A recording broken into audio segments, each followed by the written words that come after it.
Dalam rangka memperingati Milad ke-8 dan peringatan Tahun Baru Islam 1446 Hijriah, Paguyuban Serdadu Jampang berkolaborasi dengan pemerintah Desa Wanasari, Kecamatan Surade, menggelar sunatan massal, pengobatan gratis, santunan anak yatim dan jompo hingga takblik akbar. Kegiatan ini dilaksanakan di Desa Wanasari, Kecamatan Surade, Kabupaten Sukabumi pada Selasa 23 Juli 2024 dengan dihadiri Polsek Surade, Koramil Surade, Karang Taruna, dan undangan lainnya. Pada sunatan massal di kegiatan ini ada 21 orang terdaftar dan sudah dilakukan sunatan sebanyak 18 orang anak dari warga Desa Wanasari. Untuk pengobatan gratis yang dilakukan Paguyuban Serdadu Jampang dan Pemdes Wanasari ini melibatkan Puskesmas Surade dan Puskesmas Buniwangi. Dan dengan adanya pengobatan gratis ini, masyarakat sangat antusias datang ke lokasi kegiatan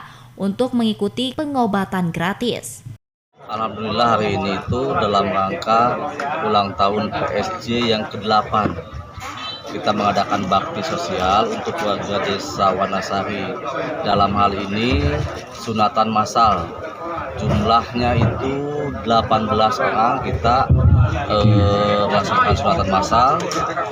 Ini menjadi skala prioritas bagi PSG di bidang kesehatan. Yang selanjutnya mudah-mudahan dengan adanya kontribusi PSG ke depannya bisa bertingkat, berlanjut, dan bermanfaat bagi warga Desa Wanasari, khususnya umumnya bagi warga Pajampang. Acara ini juga akan dilanjutkan dengan takblik akbar pada malam hari nanti dan santunan yatim sebanyak 82 orang yang bersumber dari 20 orang lebih yang ada di Pajampangan. Alhamdulillah, saya ucapkan syukur kepada Allah Subhanahu wa taala. Ini momen yang paling sangat-sangat diharapkan, bahkan mungkin ini momen pertama kalinya di Wanasari kita bisa melaksanakan sunatan massal bekerjasama dengan PSG. Mudah-mudahan ini bisa berkelanjutan dan mudah-mudahan ini membantu bagi masyarakat yang kurang mampu yang ingin anaknya segera disunatan massal. Dari Kecamatan Surade, Kabupaten Sukabumi, Indra Sopyan, Tim Liputan MKAS TV melaporkan.